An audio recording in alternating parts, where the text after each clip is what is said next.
Grabando. Vale. Esto fuera. Esto lo voy a dejar aquí minimizado. Él en algunas de sus charlas ha metido la microbiota como factor modificador de la inmunología de los sujetos pacientes y no pacientes. Un montón de cosas que hay que explorar. Bueno, esa es la cosa. Los que desean suscribirse. ¿Ya tenemos algún centro ya?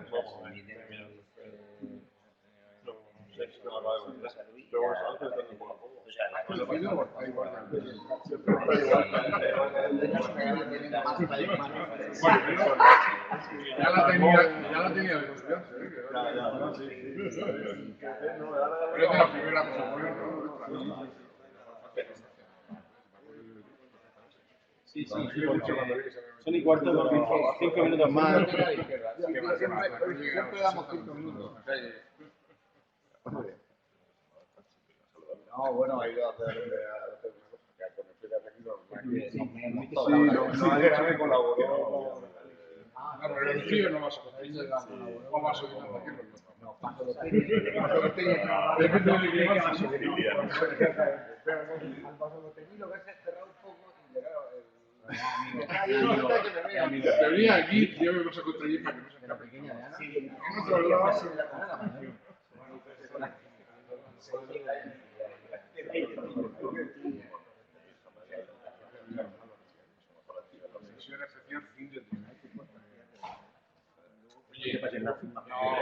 Tenemos que ver.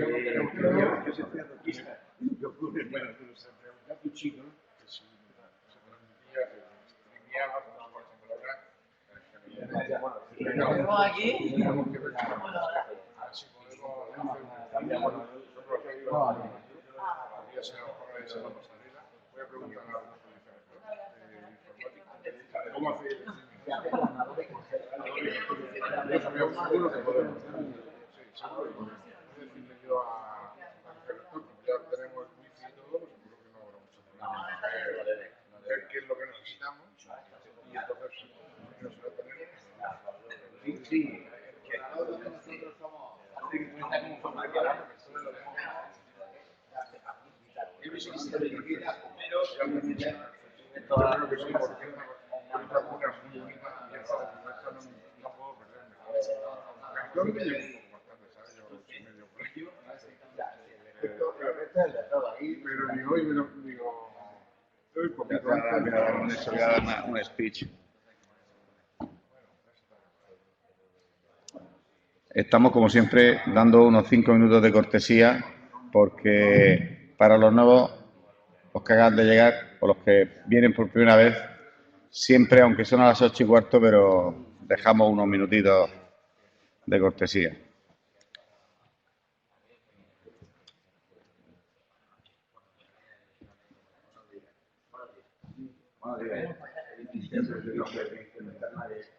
Cuando él llega es comando. Cuando llega Bartolo es mi referente. Llega Bartolo, empezamos la cena. Podemos hacer hoy es Navidad. ¿Hoy qué? Bueno, Yolanda Morales,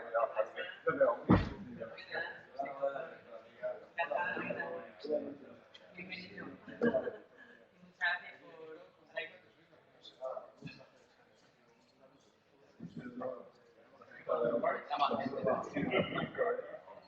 Siempre suele ir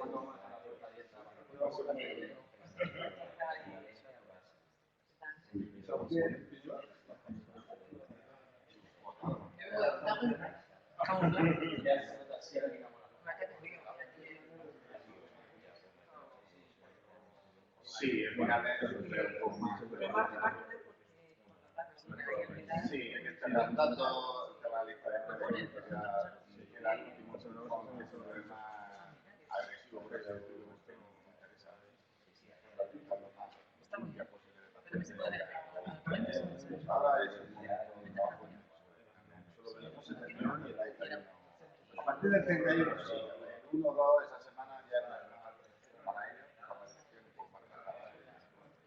se ha empezado, digamos, es un periodo de año nuevo y se ha terminado ese punto, ese punto que los sí,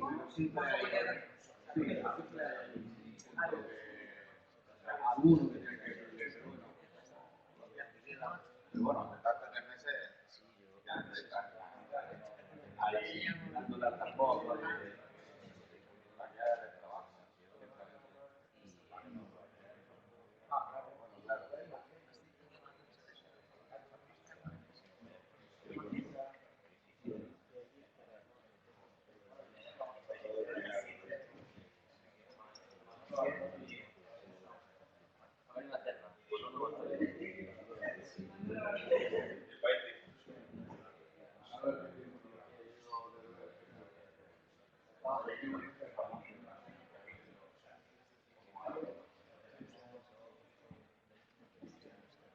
Sí, no, ahora se va, cuando termine está mejor. Somos así. Somos así. Vamos a empezar en un minuto, ¿no?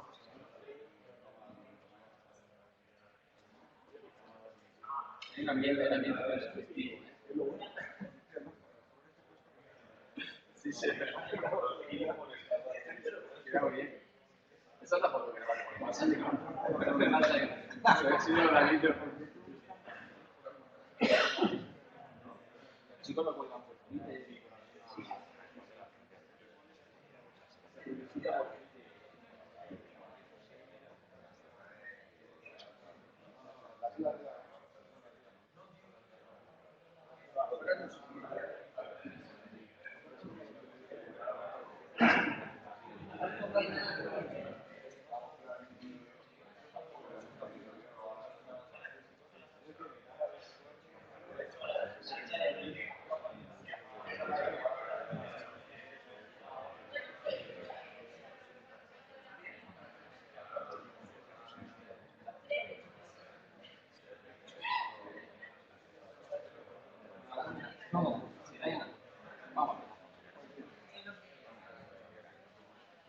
Vamos a empezar.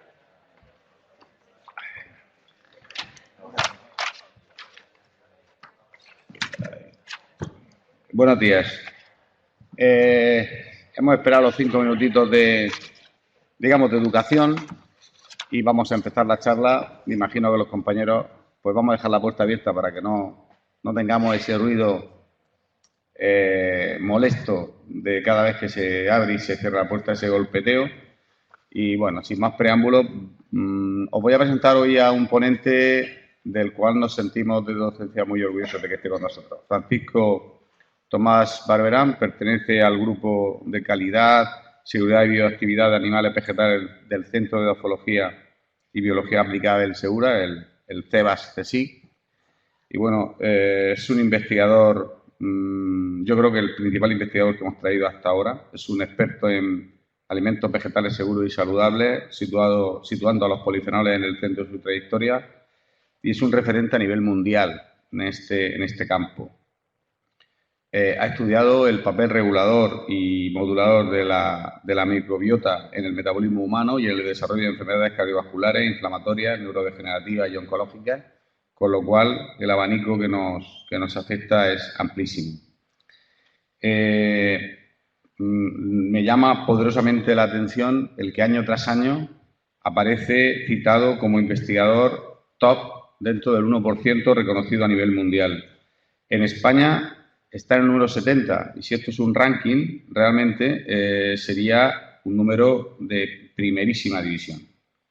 Ha sido citado más de 40.000 veces en toda su trayectoria, citado en artículos científicos, y tiene un índice H del 84 y un histórico de 108. Ha sido director del CEBAS-CSIC y ha recibido premios múltiples, entre los cuales cabría destacar el premio Dupont en 2012.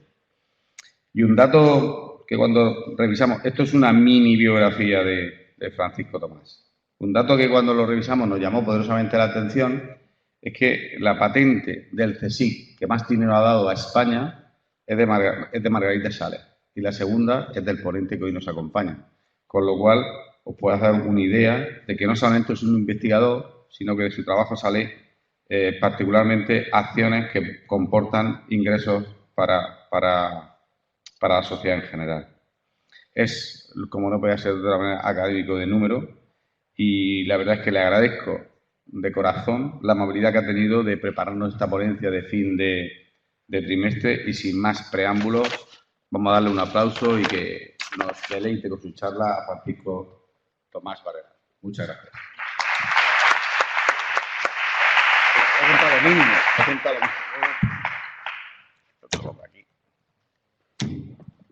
Mira a ver si te viene bien. Ponme lo que yo. Tienes el punto ahí. Bueno, muchísimas gracias. Buenos días a todos por estar aquí. Muchas gracias por la amabilísima presentación en este acto de hoy.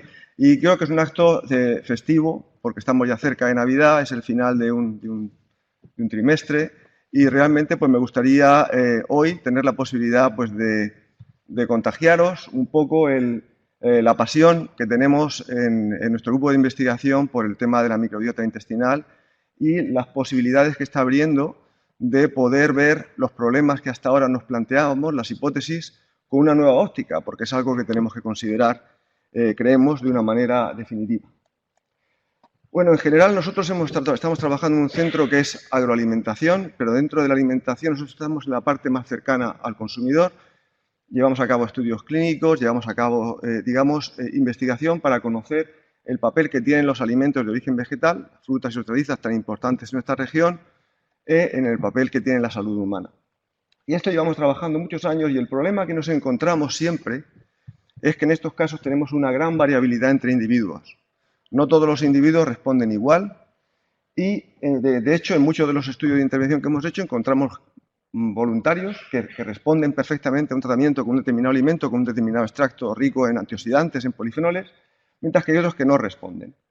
No tienen esa capacidad y entonces, bueno, pues lo hemos achacado generalmente pues, a problemas de diferencias genéticas, o fisiológicas, pero realmente desde hace unos 10 años apareció el tema del microbioma humano. Y realmente aparecieron estos artículos en revistas Science, en Nature, sobre el tema de la complejidad que tiene el microbioma intestinal, es decir, la cantidad de microorganismos que tenemos en nuestro intestino, que si hacemos un número, pues puede ser entre 1000 y 10.000 veces la población mundial, es decir, que la cantidad de bacterias, de células que tenemos en nuestro organismo es altísima. Nos proporcionan 100 veces más genes de nuestros propios genes, y de alguna manera está haciendo una actividad metabólica muy grande, y de hecho se ha llegado a definir incluso hasta como un nuevo órgano. Es decir, es algo que está ahí, que está haciendo una actividad metabólica muy importante y que en algunos casos se compara con el hígado debido a la cantidad de transformaciones metabólicas que puede hacer. Entonces es algo realmente que esto comenzó a cambiar la forma de ver estas bacterias que conviven con nosotros y que realmente pueden tener un papel importante en la salud. Y realmente a partir de ese día nos planteamos que realmente la interacción que nosotros veíamos de los alimentos con la salud teníamos que contemplarlo con la microbiota y realmente estamos llegando a comprender que sin este triángulo, sin estas tres esquinas de este triángulo, no podemos dar una explicación completa. Estaría totalmente, de alguna manera, incompleto y tenemos que considerarlo. Bueno, realmente ha habido muchos estudios en los cuales se ha demostrado que existe una correlación entre la microbiota y determinados estados de salud o de enfermedad. Esto se ha demostrado, esta correlación, pues para la obesidad, para diabetes, síndrome metabólico, inmunidad, enfermedades cardiovasculares, neurodegenerativas, cáncer colorectal, enfermedad inflamatoria intestinal, etcétera, etcétera.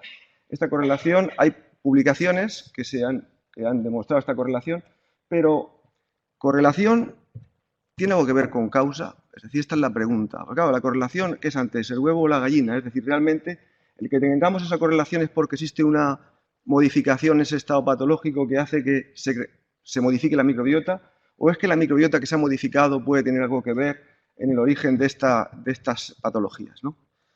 Bueno, pues voy a contaros ya un poquito los avances que ha habido aquí para tratar de demostrar o tratar de evidenciar que realmente la microbiota puede ser la causa de algunos estados de enfermedad. Esto se ha demostrado concretamente a día de hoy, probablemente para alguna cosa más, pero bueno, cuando hice esta revisión para la obesidad, diabetes, enfermedad cardiovascular, enfermedades neurodegenerativas, pues ya se ve que la microbiota puede ser un agente causal o exacerbar esa enfermedad de alguna manera, y se ha demostrado pues, en distintos estudios publicados en revistas de primera línea, como veréis en Science, en Cell, en Nature Medicine, etcétera, que realmente pues, están demostrando que esa microbiota puede hacer que se pueda cambiar el estado de salud a un estado de enfermedad. Voy a contar brevemente algunos de estos experimentos que se han hecho para que veáis cómo se ha demostrado. Concretamente, en el caso de la obesidad, hay un estudio ya clásico del año 2013 en el cual se estudiaron dos gemelos idénticos, o sea, grupos de gemelos idénticos, y en el caso, unos que habían desarrollado por algún motivo obesidad y otros se habían permanecido delgados, es decir, la genética en este caso era la misma, estos dos individuos, pero uno por el motivo que fuera había desarrollado enfermedad y otro pues estaba delgado. Entonces se cogió la microbiota de estos dos individuos y se inoculó, se transfirió a unos ratones notobióticos, ratones libres de gérmenes, de alguna manera, para humanizarlos con esa microbiota humana y ver qué ocurría. Entonces se demostró que aquel, ratón que estaba inoculado con la microbiota intestinal del obeso, pues desarrollaba obesidad, mientras que el que recibía la microbiota del delgado, pues permanecía delgado. Entonces, de alguna manera, este estudio nos decía y demostraba que la microbiota humana tiene algo que ver en el desarrollo de la obesidad, de los cambios que hay en el metabolismo lipídico, etcétera, etcétera, en la cosecha de energía a partir de la fibra, por ejemplo, a una serie de parámetros que están relacionados con la obesidad y que tienen que ver con la microbiota intestinal. Este trabajo es del grupo del profesor Gordon en Estados Unidos, que fue uno de los padres de lo que es la microbiota intestinal, de los que ha trabajado en el proyecto del microbioma humano, y es un trabajo referente en esa temática. Pero también, por ejemplo, en la diabetes había un trabajo reciente, publicado por un grupo sueco y danés, es un grupo que realmente ha publicado este artículo en la revista Cell, y en este caso lo que han demostrado, estuvieron buscando por metabolómica marcadores que pudieran diferenciar los enfermos de diabetes tipo 2 de los que, digamos, de sanos, ¿no? De alguna manera, con un grupo grande de población, y se observó que había un marcador muy interesante. Concretamente, encontraban en aquellos pacientes de diabetes tipo 2, pues que había este compuesto que es el propionato de imidazol, concretamente el imidazol propionato, que es este compuesto de aquí, que es un derivado de la histidina, y demostraron que este se producía por la microbiota intestinal. Es decir, la microbiota intestinal es la que convierte la histidina que viene a partir de los alimentos, este aminoácido lo convierte en este marcador, que existen unos niveles muy superiores en los voluntarios que tienen diabetes tipo 2. Y además se ha correlacionado completamente que este metabolito está implicado en el desarrollo de lo que es el problema que existe en el metabolismo de la glucosa y, por tanto, está relacionado con la diabetes tipo 2. Concretamente, cuando también hicieron en este estudio una transferencia de esta microbiota intestinal de los pacientes con diabetes tipo 2, pasándoselos a unos ratones libres de gérmenes, y entonces se vieron que en ellos se producía un incremento del mismo metabolito, del metabolito que se producía en humanos, concretamente por esta microbiota, y se vio que se desarrollaba de alguna manera la diabetes tipo 2 en este animal. Bueno, este es otro ejemplo que dice que esta microbiota pues, tiene algo que ver, algo que decirnos en el tema de la diabetes tipo 2.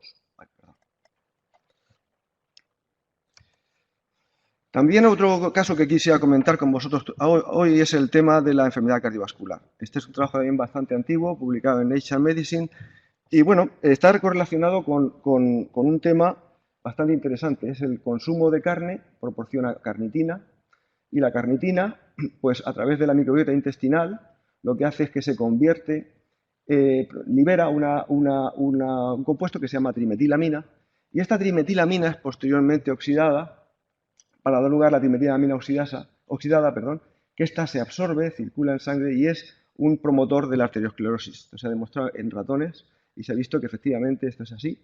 Cuando aparece carnitina, pues se produce esta transformación que induce la arteriosclerosis. Bueno, además se ha demostrado que efectivamente haciendo lo mismo, proporcionando además carnitina, digamos, deuterada, para poder marcarla perfectamente de otra carnitina en la dieta, Y se ha hecho un estudio comparando de alguna manera, al principio, esto es en el caso, esto se hizo con voluntarios ya, se hizo digamos, primera visita en la que se suministró digamos, el filete, en este caso de comida, que se les daba.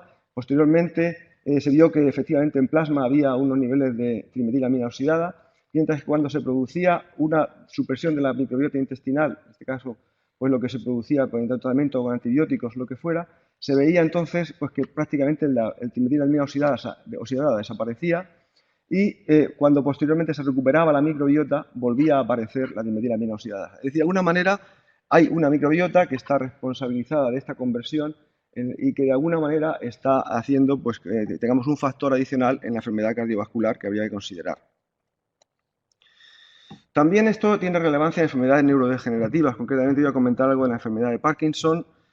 Hay también un trabajo en la revista Cell del año 2016 en la cual se ve cómo la microbiota intestinal tiene algo que ver con la exacerbación y la enfermedad de Parkinson. Concretamente, se ha hecho un estudio con ratones, concretamente ratones que sobreexpresan la alfa-sinucleína, y en estos pues, se ha cogido la microbiota, concretamente en este caso primero se hizo con los metabolitos que produce la microbiota en enfermos de Parkinson y en personas de la misma edad pero que no tenían enfermedad de Parkinson, y se les ha suministrado a estos ratones, digamos que son ya un modelo de Parkinson, y se ha visto que en aquellos que se les transmitía la microbiota, los metabolitos de la microbiota intestinal de forma oral a estos ratones, pues de alguna manera se les aumentaba de una manera muy significativa los síntomas relacionados con la neuroinflamación y los síntomas motores que se producen como consecuencia de la enfermedad de Parkinson.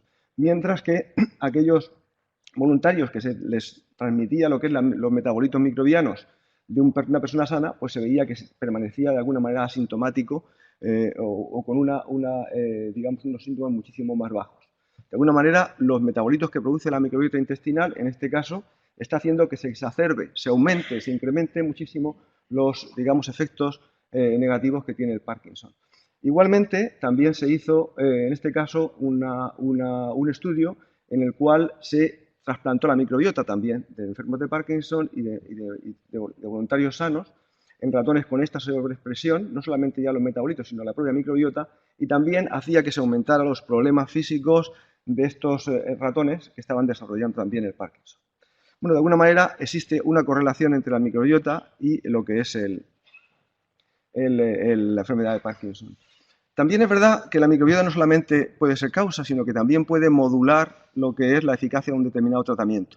Esto es muy importante porque también sabemos que la microbiota está haciendo, en muchos casos, una conversión, un metabolismo, una transformación de los fármacos que estamos dando para tratar determinadas enfermedades y que, por tanto, forma parte también muy importante de esa variabilidad que observamos en un tratamiento cuando vemos a lo mejor pues, que un voluntario o un enfermo, por ejemplo, un enfermo de Parkinson, a veces responde mucho mejor a la L-Dopa y otras veces no responde y a veces pues se acostumbra, de alguna manera se me está acostumbrando, les baja lo que es el nivel de eficacia de la L-Dopa conforme se va tratando, se va haciendo un tratamiento, digamos, que se prolonga en el tiempo como ocurre en esta enfermedad.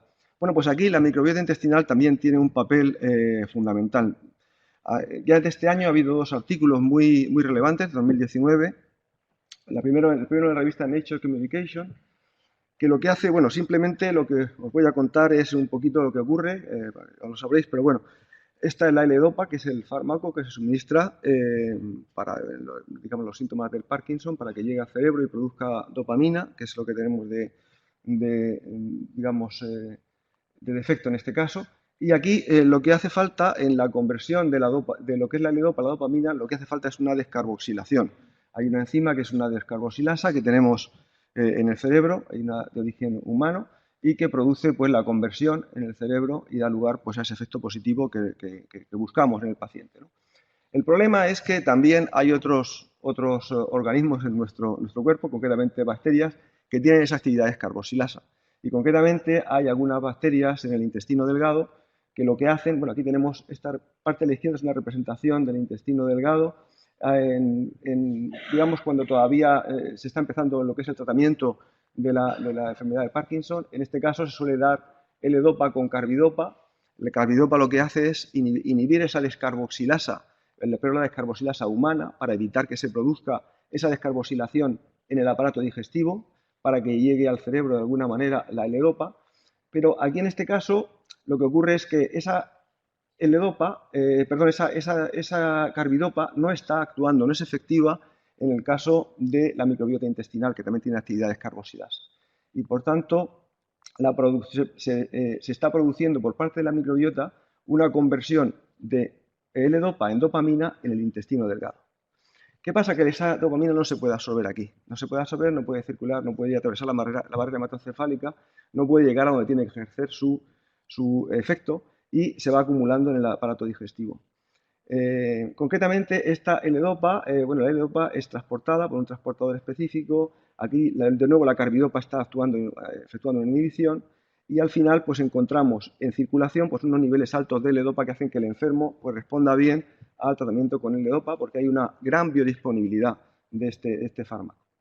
En el caso de que hay un tratamiento por más tiempo, se va modificando la microbiota, cada vez hay más microbiota capaz de producir esa descarboxilasa, que luego veremos qué bacterias son, y concretamente estas bacterias lo que hacen es que se vaya acumulando en el intestino una gran cantidad de dopamina que no se absorbe, que de alguna manera está modificando las condiciones y da lugar a síntomas que se producen en los enfermos de Parkinson con el tiempo, que es también unos problemas gastrointestinales importantes, y hace que el nivel de L-Dopa en plasma son mucho más bajos, con lo cual la efectividad va cambiando. Entonces, dependiendo de la microbiota que tengamos, en este caso en el intestino delgado, pues también va de alguna manera a modular la efectividad de la L-Dopa en el caso de los enfermos de Parkinson.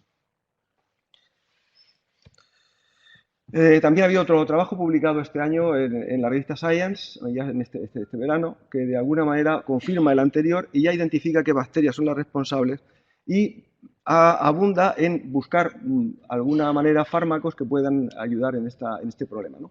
En este caso lo que se ve es que la L-Dopa en el intestino delgado es convertida por la descarboxilasa, concretamente de dos grupos bacterianos, de los Enterococcus fecalis, que es el grupo de Enterococcus es muy rico en actividad descarboxilasa, y también algunos lactobacilos y algunas bifidobacterias también tienen esta actividad, en menor nivel, pero bueno, muchos de las bacterias probióticas que estamos consumiendo muchas veces con los yogures, etcétera, etcétera, pues también tienen esa actividad descarboxilasa que está promoviendo la conversión de la L-Dopa en dopamina en el intestino delgado y por tanto está haciendo pues un efecto de alguna manera negativo para la eficacia de este fármaco.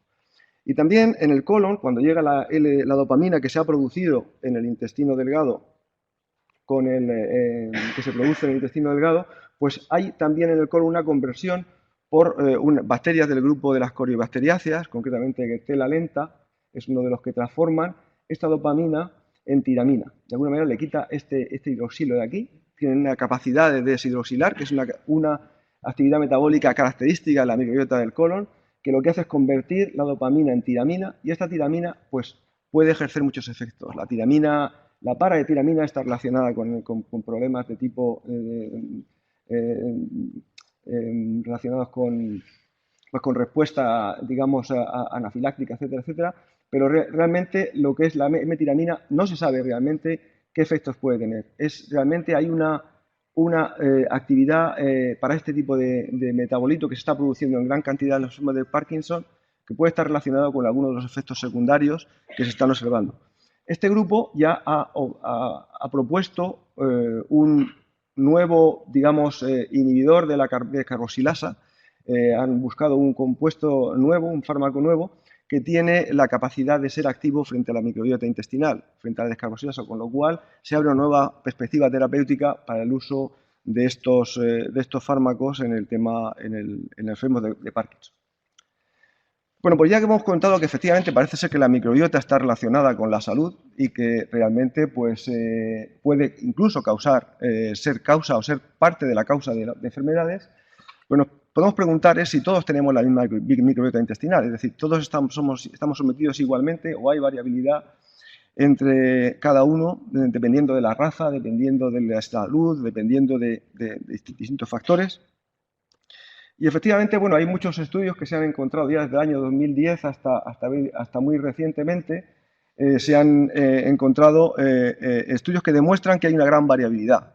Primero se describieron lo que llamaron enterotipos. Los enterotipos que actualmente están un poco digamos, en controversia.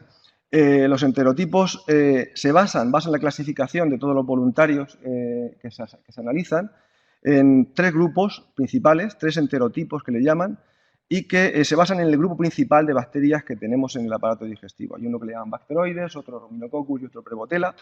Esto está en discusión, pero en un momento ya puso de manifiesto que existía una diferencia importante entre digamos, los componentes principales de la microbiota intestinal de los distintos voluntarios. También hay otra diferencia importante, que es la diversidad.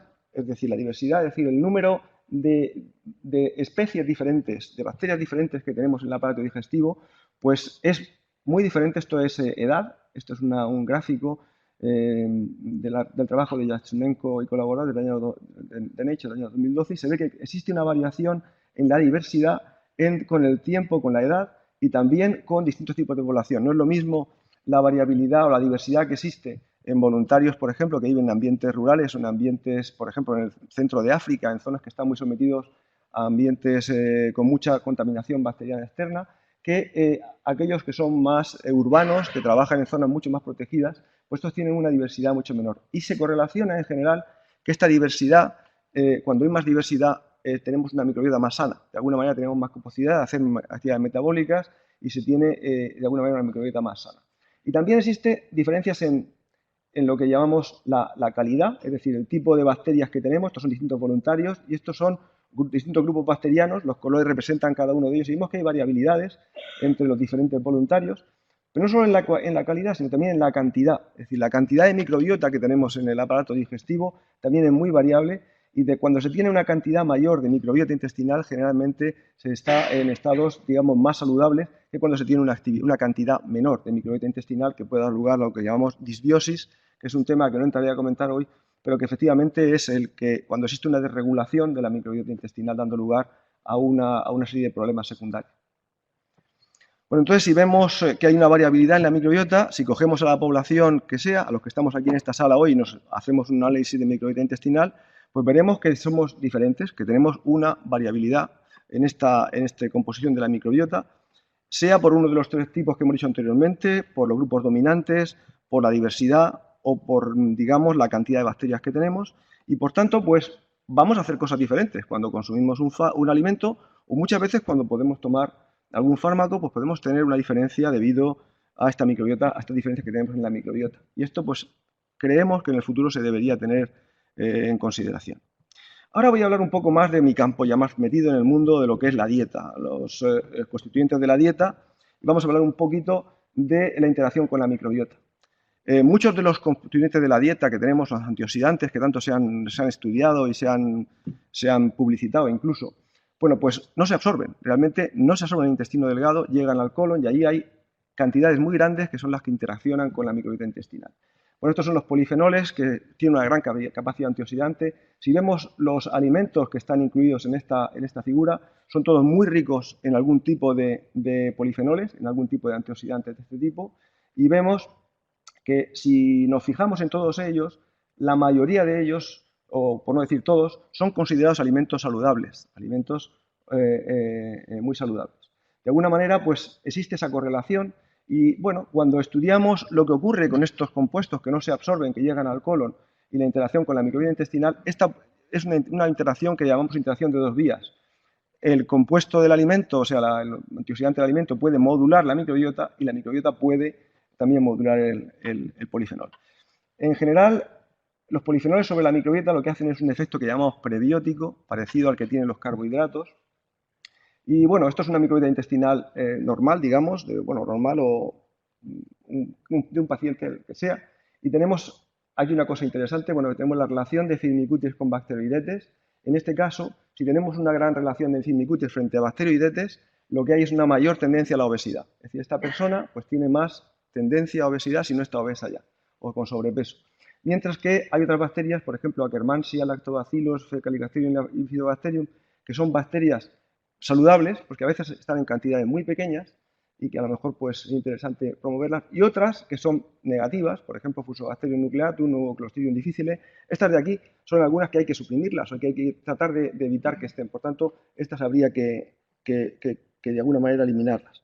Bueno, pues cuando estos les damos en la dieta una cantidad de prebióticos, de compuestos que pueden ser capaces de modular esta microbiota, pues lo que vemos entonces es que se puede revertir esto en una situación más favorable. Esta es una situación concretamente en la que tenemos los Firmicutes menos que los Bacteroidetes, la Akkermansia incrementada, Fecalibacterium. Estas son bacterias que son, de alguna manera, están relacionadas con un efecto antiobesidad o un efecto antiinflamatorio intestinal, o también los lactobacillus y bifidobacterias que conocemos desde siempre como probióticos, y disminuir, si no eliminar, Clostridium difficile y Fusobacterium nucleatum, que son dos bacterias que queremos eliminar. Entonces, bueno, de alguna manera, los polifenoles, que os he comentado antes, los antioxidantes, tienen una similitud con concretamente lo que es los prebióticos. Los prebióticos, habéis visto muchos alimentos que tenemos prebióticos, que son realmente carbohidratos, fibra, soluble e insoluble, que tienen unas características que son insolubles en el aparato digestivo, perdón, no son digeridas en el aparato digestivo, por lo menos en el intestino delgado, que promueven el crecimiento de lactobacillus y bifidobacterias, son probióticos, y que tienen compuestos de fermentación microbiana por estos probióticos, que dan lugar a moléculas bioactivas, concretamente lo que se conoce ahora como postbióticos, y concretamente en este caso los ácidos grasos de cadena corta, el acético, el butírico, el propiónico, son considerados productos bioactivos del efecto de estos, digamos, de esta microbiota intestinal, de estos lactobacilos, sobre la fibra dietética. Bueno, pues si consideramos los polifenoles, tenemos lo mismo. Los polifenoles, concretamente los taninos sobre todo, pues no son digeridos en el aparato digestivo, tienen un efecto promotor de los probióticos y además producen metabolitos secundarios posbióticos que son también activos. No son ácido graso de cadena corta, pero son otros metabolitos que son interesantes. Bueno, en este caso hay muchos compuestos, digamos, que tienen ese efecto prebiótico dentro de la dieta, concretamente muchos de ellos son moléculas que no se absorben, como este tipo de compuestos grandes, los taninos condensados, que existen, por ejemplo, en el té verde, en el cacao, en el chocolate, en extractos de, por ejemplo, son arándanos o de muchas otras, digamos, frutas del bosque, lo que llaman berries, o también en el caso de la uva. Tienen muchos extractos que son muy ricos en este tipo de compuestos que tienen ese efecto capaz de modular la microbiota intestinal hacia una microbiota más sana. Luego, por otra parte, hay otras bacterias que ya os he dicho anteriormente, la Akkermansia mucinifila o el Fecalibacterium plasmisti, que son bacterias muy relevantes porque tienen efectos, digamos, sobre todo en el caso de la obesidad y en el caso de la inflamación intestinal, y por tanto su promoción, aquellos alimentos que están promoviendo su desarrollo, pues son muy interesantes. Y luego la relación Firmicutes-Bacteroidetes que hemos comentado, que está incrementada en la obesidad y en la diabetes tipo 2, pues también si conseguimos disminuir esta relación, estamos mejorando el estado de salud de nuestra microbiota y por tanto, pues bueno, pues sería interesante hacer ese tipo de tratamiento. Como voy cortito de tiempo, voy a pasarme. Estos son los mecanismos de por qué actúan los prebióticos, que son desconocidos, pero bueno, que realmente pues existen ahí, que se pueden estudiar, pero que realmente conocemos poco. Y ahora, en el sentido contrario, la microbiota intestinal también hace un efecto importante sobre esos constituyentes de la dieta, sobre esos antioxidantes, al igual que lo hace sobre los fármacos, ¿no? Concretamente, si estos son los compuestos originales que tenemos en la dieta, este tipo de moléculas que están en distintos alimentos, bueno, pues estos generalmente no son absorbidos. Cuando llegan al colon se encuentran con la microbiota intestinal y allí, de alguna manera, la microbiota está metabolizándolos, convirtiéndolos en moléculas mucho más pequeñas, que son absorbibles, que circulan muy bien en plasma, que son biodisponibles y que tienen efectos biológicos muy, muy relevantes. Bueno, esto es un poquito una descripción de las capacidades metabólicas que tiene la microbiota del colon de estos polifenoles. Vemos que hacen una serie de reacciones enzimáticas que de otra manera en otros organismos, en otras circunstancias, son muy difíciles de producir, pero que producen hidrólisis, rotura de ciclos, reducciones, deshidroxilaciones, etcétera, que dan lugar a estos metabolitos finales, que son los que al final tienen los efectos en la salud. En general, estos metabolitos microbianos tienen una mejor biodisponibilidad que los compuestos que están presentes en los alimentos, se absorben mucho mejor, persisten en nuestro organismo por bastante tiempo, es decir, existe una circulación intrahepatica que hace que estemos expuestos a ellos por probablemente 2 o 3 días después de la ingesta, lo cual si son, digamos, compuestos beneficiosos, es de alguna manera una propiedad interesante. y estos tienen una actividad biológica. Y, por tanto, pues es muy interesante conocer lo que están haciendo. La verdad es que este tipo de metabolitos, el problema que tiene es que tiene una actividad biológica baja, pero significativa. Lo bueno que tienen es que si persisten en el cuerpo durante un tiempo y podemos estar expuestos a ellos, pues al final pueden tener algún efecto en la salud que puede ser relevante. Bueno, de los metabolitos microbianos, concretamente voy a comentar algo sobre las urolitinas, que son uno de los que hemos trabajado, digamos, con más intensidad, que son derivados de los elagitaninos, que son unos compuestos fenólicos que están presentes en muchos alimentos, pero, por ejemplo, son muy importantes en la granada, en la fresa, en el vino, en las nueces, etc. Bueno, pues estos metabolitos microbianos hacen que tengan una serie de actividad biológica que se ha demostrado in vitro en diferentes estudios con células unicelulares humanas, fundamentalmente actividad antiinflamatoria, antitrombótica, antiproliferativa, etc. Pero también existen estudios in vivo con animales, con modelos de animales, en los cuales pues, se ve que tiene un efecto en la inhibición en el modelo de inflamación intestinal, en modelos de Alzheimer, en modelos de función muscular, y estudios in vivo con humanos, realmente hasta ahora no ha habido prácticamente ninguno. Bueno, realmente ha habido uno recientemente cuando se ha conseguido que este tipo de compuestos hayan sido considerados como reconocidos generalmente como seguros por la agencia americana, y entonces se han hecho estudios ya en humanos. Pero inicialmente lo que se ha visto es que hay, sobre todo recientemente, estudios sobre animales que tienen un efecto sobre factores musculares de envejecimiento, como se publicó en Nature Medicine, efectos neuroprotectores, como se ha visto en Nature Neurosciences, o el efecto en la inflamación intestinal del colon, como se ha publicado recientemente en Nature Communications. Y este año ha habido el primer estudio in vivo con estos metabolitos suministrados oralmente en humanos, y que se ha visto pues, que también tiene un efecto en la mitofagia y en la función muscular de voluntarios sanos, en este caso. Y bueno, pues es el primer estudio, y creemos que a partir de ahora el estudio de estos metabolitos en humanos va a ser mucho más relevante. Bueno, voy a hablar un poquito también de los metabotipos. Vemos que no todos los voluntarios tienen la misma microbiota intestinal, entonces pueden convertir los polifenoles en moléculas diferentes. Y, por ejemplo, es muy conocido el caso del Equol, que se produce a partir de la soja. La soja proporciona isoflavonas, y estas isoflavonas tienen un papel interesante, sobre todo en la función cardiovascular, y se observa, bueno, pues que el Equol es el metabolismo principalmente activo, y este no es producido en todos los voluntarios.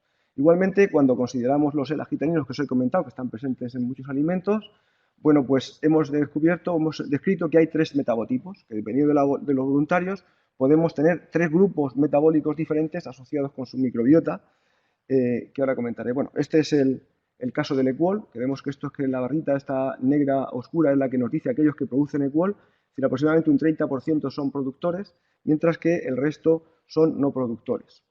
En el caso de los elagitaninos vemos que hay unos voluntarios que son solo capaces de producir este metabolito, el metabolito final de una ruta de degradación por la microbiota, mientras que hay otros que son mucho más activos en degradación, producen otra serie de metabolitos, tienen una actividad metabólica más rica que llamamos metabotipo B, y hay algunos que no son capaces de producir ninguno. Es decir, tienen una microbiota que no es capaz de convertir estos compuestos que no son absorbibles en los metabolitos activos.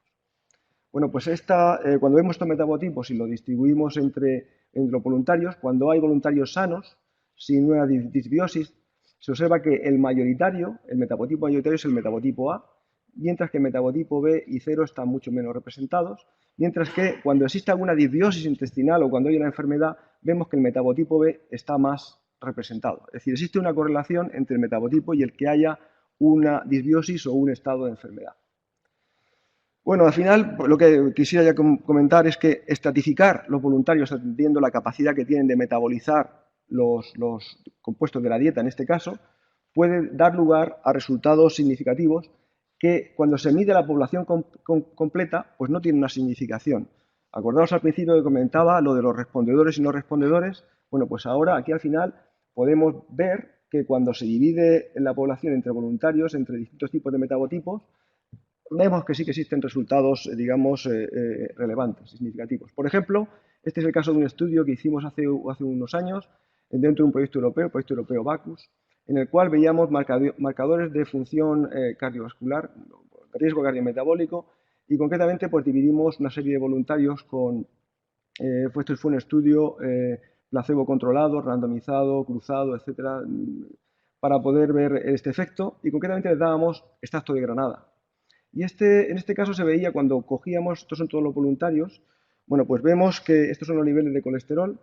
Cuando se hace, vemos el metabotipo A, tiene unos niveles de colesterol realmente, bueno, pues en la zona, digamos, sin mucho riesgo, mientras que los de metabotipo B tienen unos niveles mucho más altos. Es decir, de alguna manera estos voluntarios con este metabotipo, con este tipo de microbiota y este tipo de metabolitos, pues tienen un nivel diferente, están en la zona de riesgo, mientras que en el caso de los que metabotipo 0 no tenían ningún riesgo.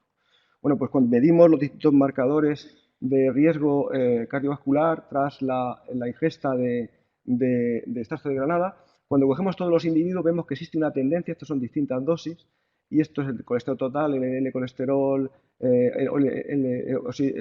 colesterol oxidado, ApoB, etcétera, etcétera. Vemos que en todos los casos existe una disminución, una tendencia, pero no es tan significativamente, no hay unas diferencias significativas. Cuando cogemos el metabotipo A, voluntario de este metabotipo, vemos que tampoco hay esa diferencia, no hay ningún efecto, pero cuando vemos del metabotipo B, vemos que existe un gran efecto del consumo de estos polifenoles, dando lugar pues, a una disminución que además se correlaciona con la dosis. Por tanto, bueno, ya el mensaje final que quisiera compartir con vosotros hoy es que, bueno, el microbioma humano afecta a la salud. Yo creo que existe una correlación, está demostrado, pero también existe causa en algunos de los casos y que necesitan ser estudiados con más detalle. Que el microbioma humano afecta a determinados tratamientos, por ejemplo, los que os he contado de la L-Dopa, pero también algunas estatinas también son moduladas, modificadas por la microbiota humana. Ya están surgiendo muchos casos que están demostrando que la microbiota modula el efecto de determinados fármacos. También podemos decir que hay ecologías microbianas en el colon que son más sanas que otras, es decir, hay algunas, por ejemplo, aquellas que metabotipo A o metabotipo B que hemos dicho, pues tienen una configuración de bacterias que hace que que promueva un estado más saludable que otro. También es importante decir que creemos que es necesario tipificar el microbioma humano de cada uno, es decir, dentro de unos años pues tendremos que tener una descripción de alguna manera de qué tipo de microbiota tenemos, no solamente de la taxonomía, de qué bacterias, sino de la función, es decir, qué genes están expresando, de alguna manera cómo nos están afectando para poder optimizar con precisión, digamos, un tratamiento o un diagnóstico. Y luego, bueno, ¿cómo podemos modificar el microbioma? Si el microbioma tiene efecto, ¿cómo se puede de alguna manera modular? Bueno, pues hay intervenciones dietéticas que pueden permitir modular ese microbioma de alguna manera. Hemos visto los, digamos, compuestos, la fibra dietética, los compuestos prebióticos, etcétera, etcétera. También están los trasplantes fecales, que es un tema que está actualmente en discusión, se ha utilizado con éxito. El problema es que los trasplantes, cuando se hacen, no son capaces de permanecer por un largo tiempo, pueden revertir a la situación inicial y, por tanto, pues es algo que está todavía siendo sujeto de bastante estudio. Luego también la búsqueda de nuevos probióticos, nuevas bacterias bioactivas, bacterias saludables, como hemos dicho, Akkermansia, que hay ahora mismo pues un gran interés, o Felicalibacterium, que son bacterias que pueden ayudar a modular esa microbiota saludable. Y luego también es importante que tengamos que considerar el microbioma, al final el enterotipo, metabotipo, como queramos llamarlo, al final tendrá que ser considerado en medicina y en nutrición de precisión. De alguna manera, si queremos que un enfermo de Parkinson pues, tenga un efecto, digamos, óptimo de la L-Dopa, pues tendremos que considerar qué microbiota tiene en su intestino delgado y cómo podemos, de alguna manera, hacer que todos respondan de la misma manera. Y nada más, bueno, ya nada más presentaros aquí a nuestro grupo de Murcia, aquí en el CEBAS. Particularmente pues quiero mencionar pues al doctor Espín, García Conesa, Selma, González Arrías, García Villalba, etcétera, que son los más directos colaboradores en los que estamos trabajando en toda esta temática. Y nada más, pues desearos una feliz Navidad y un feliz año y muchísimas gracias por la atención.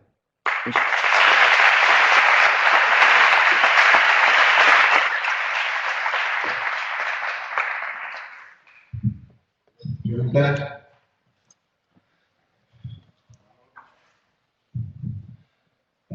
Primero, felicitarte por la charla. Y se da una duda en patologías como la que tenemos aquí. y tenemos que prohibir inmunodeficiencias. En el caso de inmunodeficiencias, hay algún barrero, por ejemplo, que hay una disminución grande de inmunoglobulina que protegería de la enfermedad. Estas personas las van a infectar muy frecuentemente con diarrea. ¿De acuerdo? ¿Ha habido algo de cómo se afecta la microbiota a este tipo de patología? Y si hay algún tipo de metabolotipo que pueda definir al paciente con inmunodeficiencia. Seguro que tiene que haber una modificación. Yo no estoy informado, tampoco puedo leer toda la cantidad de información que hay sobre el tema de la microbiota actualmente. Seguro que hay, y seguro que hay posibilidades de correlacionarlo con algún tipo de metabotipo o abrir nuevas dianas terapéuticas, a lo mejor para poder actuar, a lo mejor no con fármacos, sino a lo mejor hasta con bacterias, con microorganismos que puedan ayudar a reconstituir esa microbiota. Es un campo, desde luego, apasionante, pero allí concretamente no puedo dar una respuesta. Como investigador, y como investigadores que somos todos, yo creo que es un campo apasionante que nos puede abrir nuevas formas de explorar. Pero, bueno, pues eso sí, podemos incluso hablar en algún momento de poder hacer alguna colaboración en esa temática, porque yo creo que tenemos, aunque Murcia es un sitio pequeño en el cual estamos casi, como el que dice, al lado de África, ¿no? Entonces, pero tenemos medios. Yo creo que tenemos medios suficientes para poder hacer investigación pluridisciplinar que puede dar lugar a resultados que pueden ser muy significativos.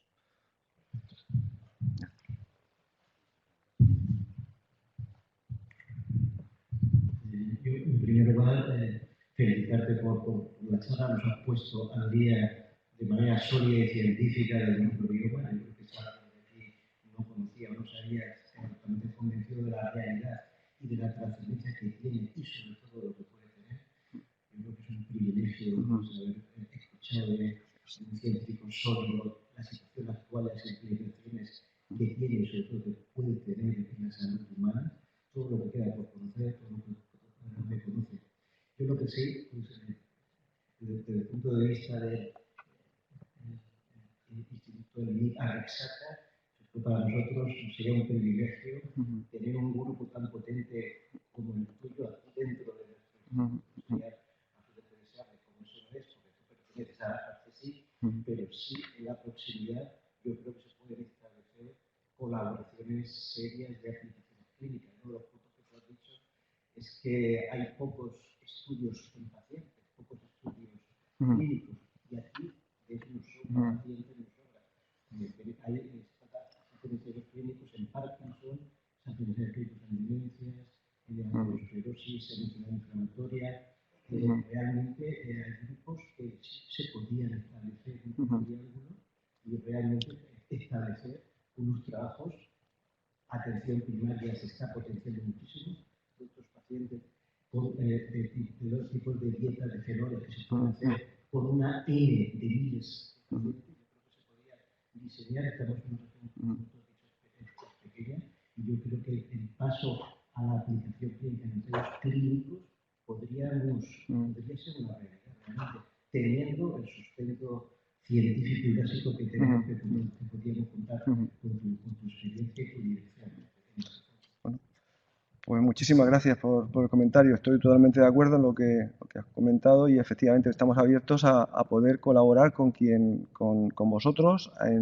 Realmente, lo comentamos antes de empezar, realmente el buscar modelos que sean modelos en humanos de alguna manera de intervención, que muchas veces son pues tratamientos o prácticas digamos diagnósticas que se hacen en los hospitales, que obviamente están lejos de lo que hacemos nosotros, pero que nos abren la posibilidad de poder conocer lo que existen en determinadas partes del organismo que no se pueden, que trascienden a lo que son las heces. Por ejemplo, nosotros actualmente hemos hecho cosas con biopsias en relación con hospitales, de poder dar una dieta y luego conseguir biopsias en personas porque se les iba a hacer una intervención para coger una biopsia, etcétera, etcétera. Pero hay muchas más posibilidades de coger incluso algunos procedimientos diagnósticos o procedimientos que para un hospital son normales, pero que para el avance de la ciencia, pues a lo mejor puede dar lugar a un estudio de una gran originalidad que al final conlleve un gran avance científico, ¿no? Entonces,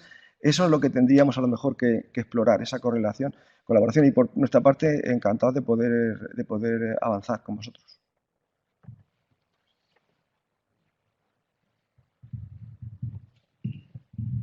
Hola, bueno, en primer lugar, yo soy Pablo Pellegrini y me gustaría darte la enhorabuena por la presentación que has dado, que ha sido muy didáctica y muy alentadora.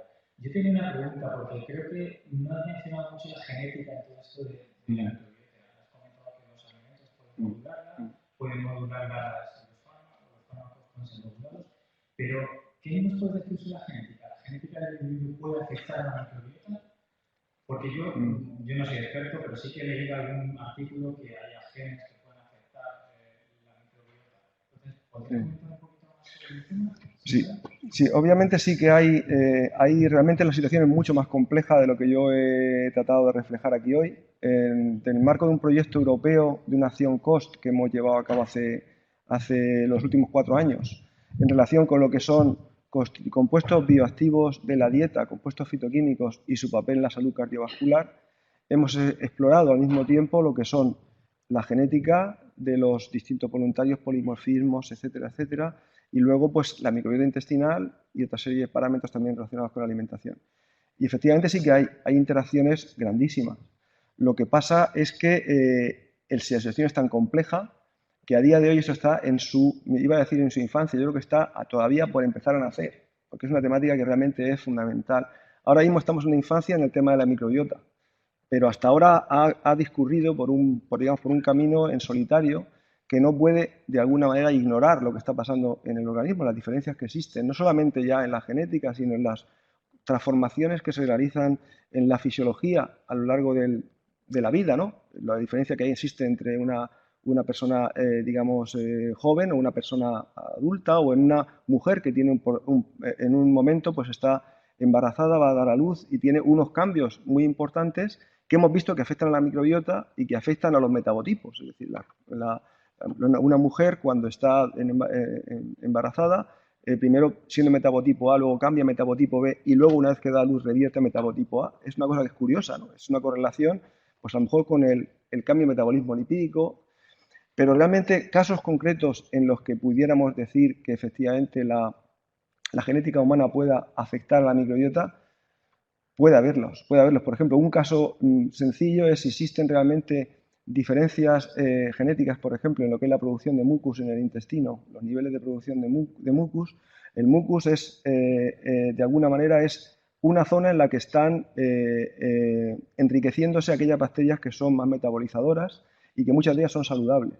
Entonces, aquellos voluntarios que tengan capacidad de producir más mucina, de alguna manera, están favoreciendo un estado más saludable que aquellos que no lo tienen. Entonces, si existen marcadores o, digamos, genéticos que estén modulando eso, pues eso puede ser un ejemplo que ya sabemos que puede ir por ahí.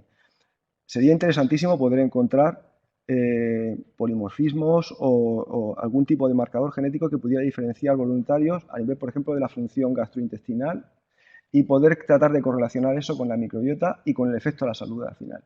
Ese tipo de estudio, yo no sé si puede haber que hay algunos, yo ya como he dicho antes, no he revisado toda la bibliografía que hay, porque realmente cada día que se mete uno y pone microbiota aparecen cientos de publicaciones nuevas y muchos de ellas muy buenas. Entonces, pero yo no soy consciente de ninguno que pueda comentarte, aunque es un tema apasionante. Bueno, yo creo que es rápido y que una pregunta. Gracias por la presentación, por estar aquí. Y no me resulta un poco comentar el tema de la genética, no sé si lo recuerdas, porque la microbiota en el intestino, como el resto de las mucosas y epitelios, está ahí en gran parte porque el sistema inmunológico lo permite. Hablo un poco de hilo, soy inmunólogo, y incluso la producción de ese moco, esa mucina, está, digamos, regulada por células inmunológicas que están en la mucosa, que están de manera constante percibiendo estímulos de esa microbiota, que la asume como normal. Y quería hacerte una reflexión en ese punto, porque lo has dicho mínimamente sobre las enfermedades inflamatorias intestinales, que están muy relacionadas con esa desregulación, con la desregulación de la microbiota. Cuando hablas de microbiota, creo que te refieres solo a bacterias, no te refieres a, digamos, a organismos más complejos, tipo nematodos sí. Bueno, microbiota incluye todo. Microbiota, pues todo lo que es, pero todo lo que es microscópico. De alguna manera, micro y biota es una forma de representar todo eso. También, pues a lo mejor hongos, cualquier organismo vivo que esté allí. Disculpa, la pregunta es la siguiente. Lo que me refería es que se ha descrito que en inmunología y en ciertas otras disciplinas hay una hipótesis que para mí es muy interesante, que es la hipótesis del amigo perdido. Y es la de que el sistema inmunológico, nuestra propia genética, nuestra evolución, digamos, ha discurrido en paralelo a esta distribución de microbiota, digamos, normal, normal durante la vida. Y cuando eso se desregula por un exceso de higiene en las sociedades occidentales y industrializadas, pues empiezan a surgir esos problemas como causa de que ese sistema inmunológico de cosas que está absolutamente evolucionado genéticamente para estar adaptado a una microbiota específica, desaparece por ese exceso de higiene o ese exceso de celo que se tiene en las sociedades actuales digamos, a los microbios. Entonces, quería que me comentaras un poco si ese tema está relacionado en la hipótesis del amigo perdido con el tema de que está muy relacionado que cuanto más diversa, más cantidad se relaciona con el estado más sano. Totalmente está relacionado. Bueno, el trabajo este que he mencionado de la diversidad, ese está hecho con, concretamente con varios grupos de población. Algunos de ellos son con, digamos, voluntarios de África, del centro de África, los que están en el campo, los que trabajan, los que están en la zona, digamos, son todavía lo que diríamos indígenas, que viven en la naturaleza, y comparándolo con la misma raza que están en ciudades, urbanizados, ¿no? Y se ve que la diferencia es muy grande en lo que es la diversidad. Es decir, aquellos que están en el campo, aquellos que están en una forma más en contacto con una, digamos, exposición a bacterias externas, tienen una microbiota más diversa y más sana, de alguna manera. Y lo mismo ocurre en otros. Por ejemplo, en América también están los amerindios, han hecho otra comparación en el mismo estudio, aquellos que están en las ciudades, que tienen obesidad, que tienen una cantidad de problemas también, mientras que los que están, de alguna manera, en los sitios naturales, donde estaban, digamos, expuestos a su vida tradicional, pues tienen una mayor diversidad en microbiota y, bueno, de alguna manera tienen una microbiota más saludable. Lo que es cierto es que la mayoría de los estudios hasta ahora se han hecho con una perspectiva de lo que es taxonómica. Es decir, ver qué bacterias, qué tipo de bacterias, cómo les ponemos el nombre, etcétera, etcétera. Pero lo cierto es que había que hacer unos estudios genéticos, es decir, genómica funcional, no metagenómica taxonómica, sino funcional, porque lo que se está viendo actualmente es que incluso especies que son la misma especie, simplemente, pero que tienen lo que se llama un polimorfismo en solo un aminoácido que está cambiando en un gen que codifica una enzima, hace que pueda hacer una actividad metabólica o no hacerla. Entonces, esa pequeña diferencia que nos pasa desapercibida en el estudio taxonómico tiene una significación muy grande desde el punto de vista de lo que es la funcionalidad de la microbiota. Entonces, ese paso es el que se está llevando a cabo actualmente. ¿Qué pasa? Que el análisis de la microbiota taxonómico es barato, relativamente barato, era caro, ya está siendo barato, el funcional todavía es caro, llegará a ser barato. Pero hay que hacerlo, porque es que realmente al final lo que nos interesa es ver qué nos está haciendo la microbiota, no cómo se llaman, sino qué hacen. Porque es al final la interacción con los genes, la interacción que estamos diciendo con lo que es la inmunidad, va a estar relacionado con todo eso, con lo que pueden hacer, la interacción, la capacidad de estimular que se produzca más mucus o no, etcétera, etcétera, ese tipo de cosas. Entonces, bueno, yo realmente lo único que quería hoy es que realmente que veáis que esto es algo que está surgiendo, que está apareciendo, que ya lleva 10 años y que ha avanzado bastante, pero todavía está en su infancia. Es decir, que realmente es algo que tenemos que considerar y que esto llegará a un momento que pues, tendrá que ser considerado clínicamente, aunque a día de hoy pues, todavía no es un tema que ya haya llegado a ese nivel, pero llegará. ¿Alguna cuestión más? Bueno, pues retirar mi enhorabuena y darte las gracias por estar esta mañana con nosotros. Muchas gracias. Y desear a todos pues, feliz Navidad y próspero año nuevo y nos vemos el día 8. Muchas gracias.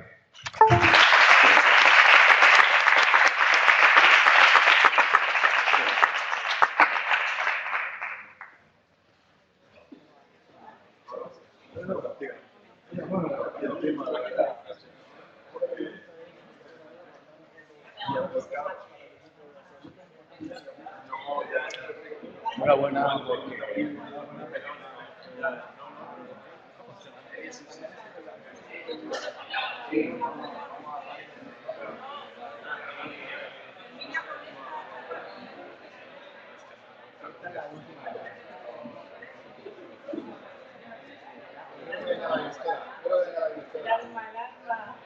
Bueno, enhorabuena, de verdad, ha sido es un honor tenerte aquí. Porfa.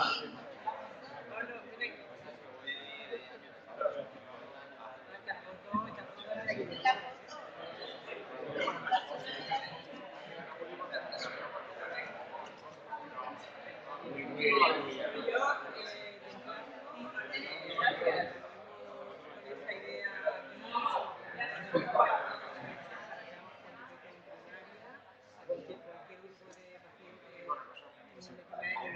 que a mí me interesaría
Claro, ya estaba ahí.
sí,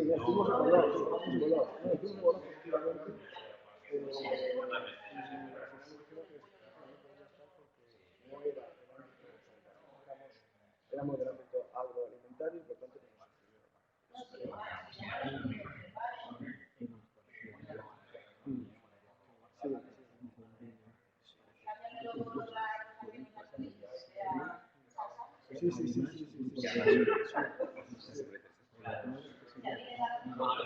sí.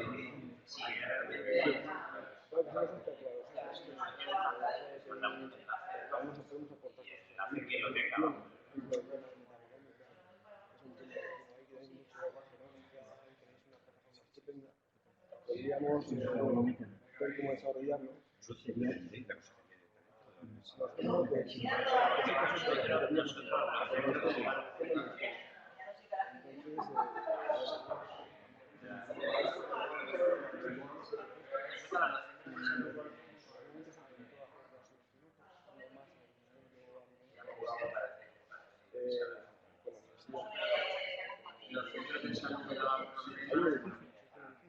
En el campo, pero por justo la crisis. Y al final, pues, además la universidad le dio una orientación.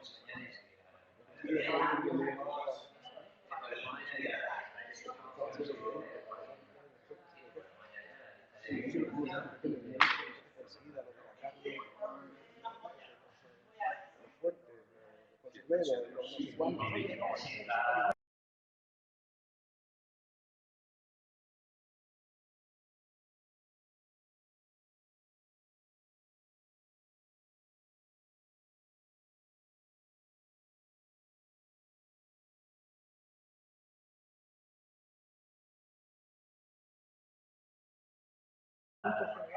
Se concentra todo un estudio que se concentra lo vamos a ver. Hay que ser informados para que aquí vamos a hacer algo de manifestación que tenemos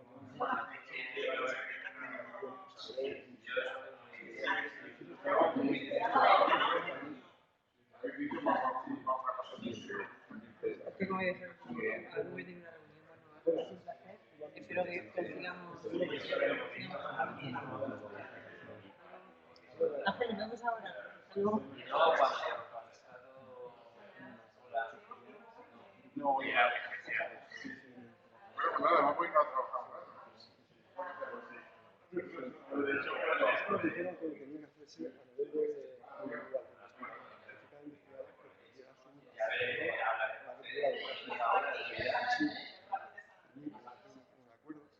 Tenemos los delegados estructurales.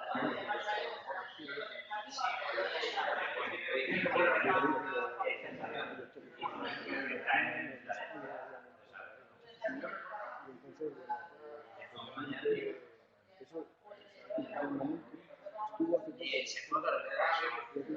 Pero ahí estuvo sí, la fundación.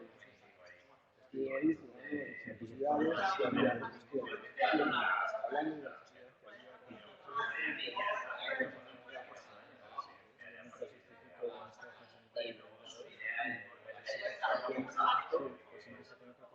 Lo que más me recuerda que los pasos se dieron apropiadamente y se le mandó la propuesta a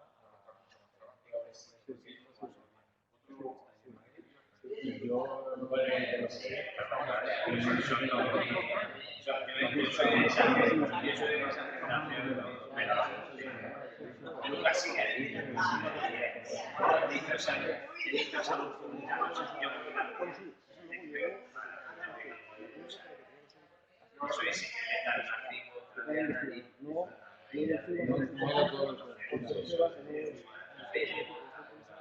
Ni siquiera los grupos, un grupo entero.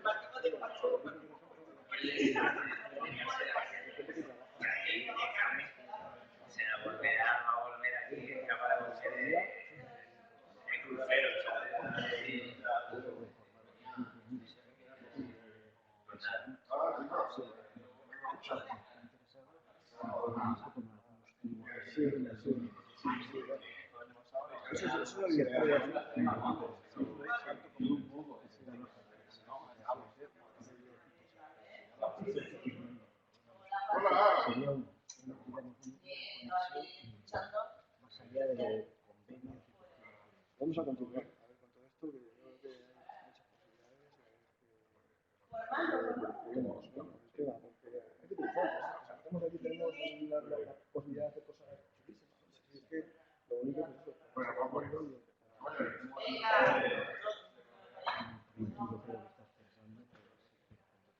Claro, ya salió la pregunta, un tema. manera de ayudar a Claro. Imagínate, hace poco hicimos una comunicación con gente de la Universidad de Alicante, era un grupo clínico totalmente, que lo que hacíamos era, querían ver en la vena porta la absorción de ácido graso de cadena corta que producen a partir de la fibra, los probióticos y tal. Los voluntarios con enfermedad hepática, etcétera, etcétera. Entonces, para hacer una prueba diagnóstica, entonces ahí pues tomábamos muestras de porta. Nosotros es totalmente impensable. ¿Cómo vas a tomar una vena porta? Pero esta prueba diagnóstica pues, lo conseguimos. Hicimos una analítica, salió muy bien, se publicó en una buena revista, era pues un protocolo que normalmente no se hace, pero permitía comprobar cosas que de otra manera pues era solo hipótesis. Ese tipo de cosas es lo que podemos hacer. Este era con uno que estudiando Rubén Francés. Es un chico joven, así de nuestra edad más o menos. Rubén Francés, que trabaja en el tema de enfermedades hepáticas, con gente de Barcelona. Están haciendo cosas de cirrosis y todo eso. Sí. Y la verdad es que muy bien. Hemos trabajado muy bien. Vamos a continuar con todo. A ver si conseguimos. Habríamos quedado en Berta a las 9:30, pero yo creo que ya la visita es realizada. Perfecto, no, aquí es el mejor sitio. Aquí estamos en la ya está. Muy bien, pues nada, vamos a invitar con teléfono. Venga, vamos a tomar un cafetico, sí. Vamos. Hemos dejado todo esto aquí. Ya lo recogerá.